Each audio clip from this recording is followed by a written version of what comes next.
people controlled him. They controlled him, they did what they wanted, and it was very difficult for him to say no, no, no. You must have seen this happening. Was there anything that you could do or say to Michael to change that situation? It's very, very difficult because in situations such as that one, we've tried so many times to intervene.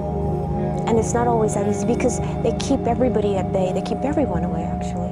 Everyone. How did they do that? By controlling.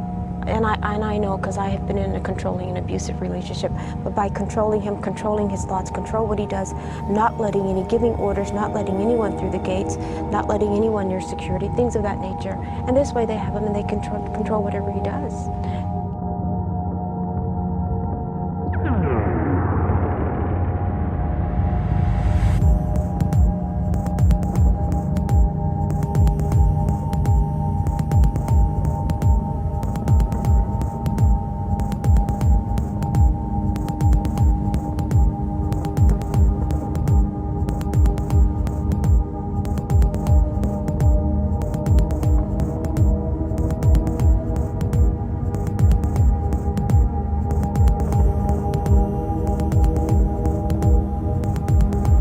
I can tell you that the #1 problem in Hollywood was and is and always will be pedophilia.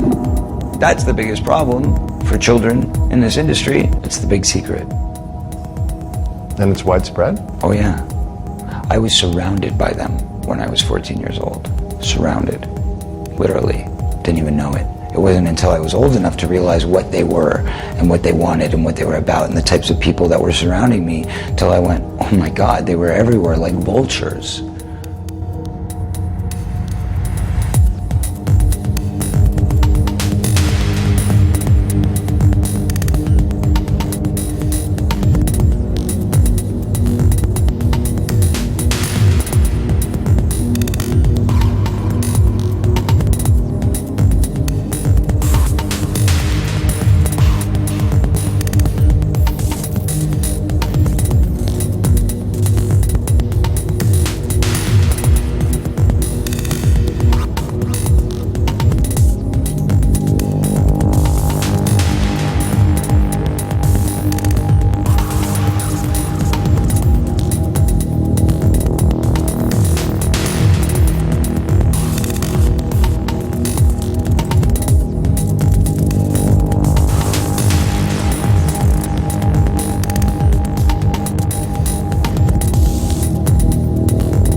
I mean, this could have been a mixture of drugs, it could have been a cocktail that's specific, or it could also have been the fact that, you know, your body shuts down after years of abuse.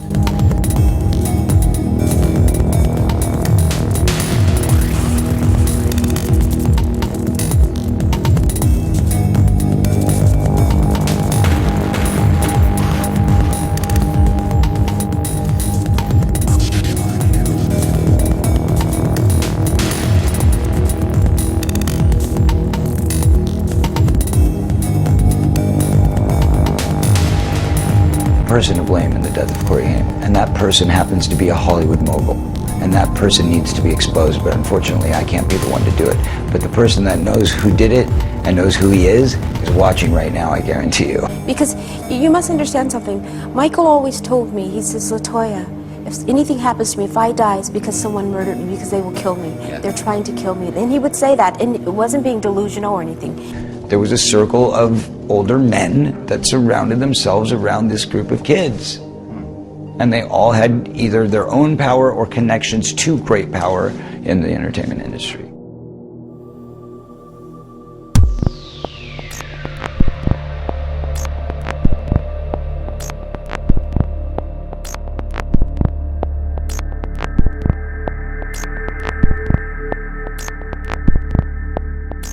Where were you, Latoya, when you heard the sad news? I was, actually my father called me. I was at home and I had just hung up the phone with my business partner, and he had just told me about Farah, and I said, oh my, jeez, I wonder who's next because it always happens in dreams.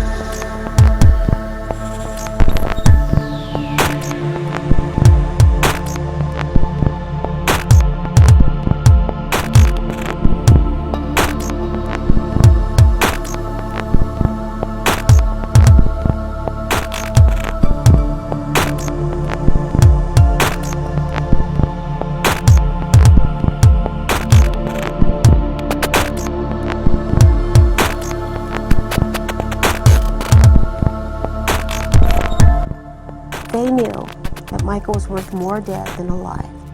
How do you feel hip-hop would be today if Biggie and Tupac was here still? I don't think hip-hop would be as far as it is. I don't think it would be as grown as it is and as accepted as it is. One thing about anything you do, sometimes sacrifices have to be made. And it's sad to say that their lives had to be sacrificed for hip-hop to become what it is today. You know what I'm saying? And you know,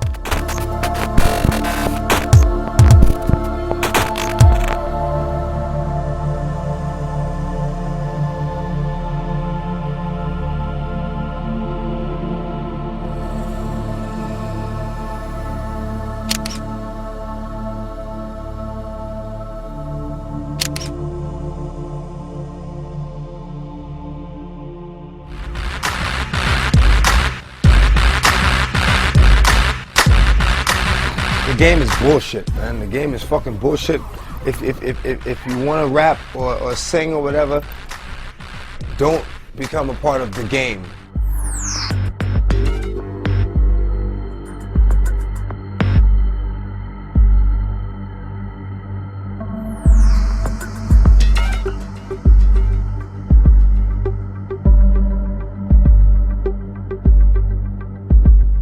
The industry ain't what it used to be. The industry's trying to control the way you MC. They want you to dress like this and talk like that. But I'm going to dress like this and talk with the bat.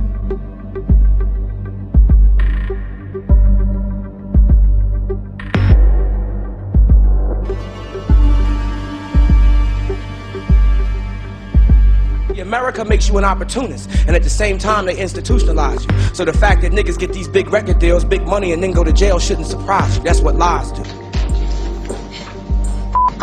it every time, man. Every time, man. Every time they do it to me. They gotta be quiet about it. They get my rights violated, but I gotta be quiet about it. Let's go. Let's go. Now, let's go.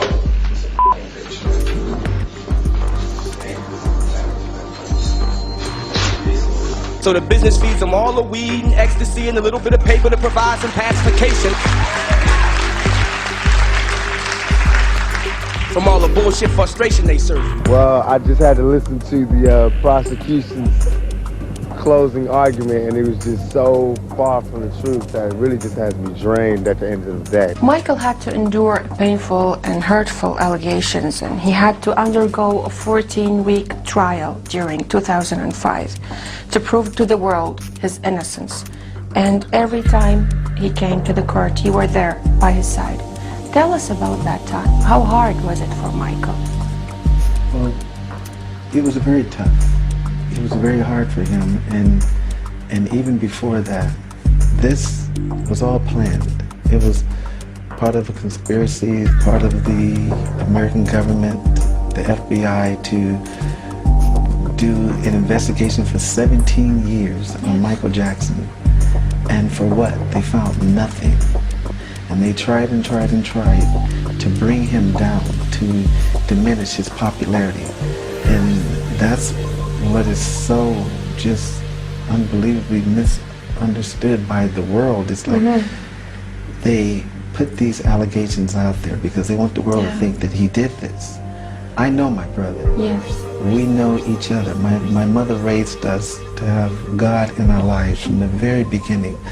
Michael never would do such thing, but this was a way to put the world focus on this while they're trying to steal his publishing, his catalog. There's no evidence that I ever sodomized it, even though you put that all over the paper. I just want print the facts so everybody can sort it out. My life is ruined because nobody has a chance to get the facts. That there was no semen found. No semen found, no forceful entry, no entry into the anal, no nothing, none of that. You know, no fingerprints on the gun. Fingerprints on the gun. Getting back to the whole trial, this was all a conspiracy, and they finally said, we got him. So the government in the U.S. was behind that conspiracy? I feel that the investigations, to investigate someone for 17 years, you don't have anything on them, and you leave the investigations open.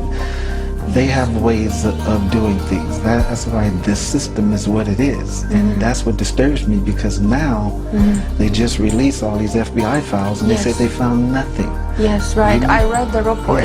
It's there on the internet, and they had nothing against him. They had nothing against him from the very beginning. But you know how this would have made him feel while he was alive to show?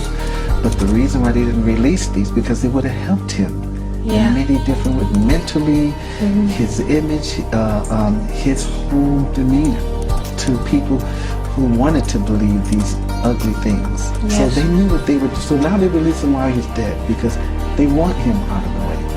And so I'm speaking like this because I'm very disturbed. I'm very disturbed in the system. I'm very disturbed in the way things were handled, because he became so successful. His kindness became a threat. Why? He wasn't interested. Why he was a threat? Because that's the way it is in this world.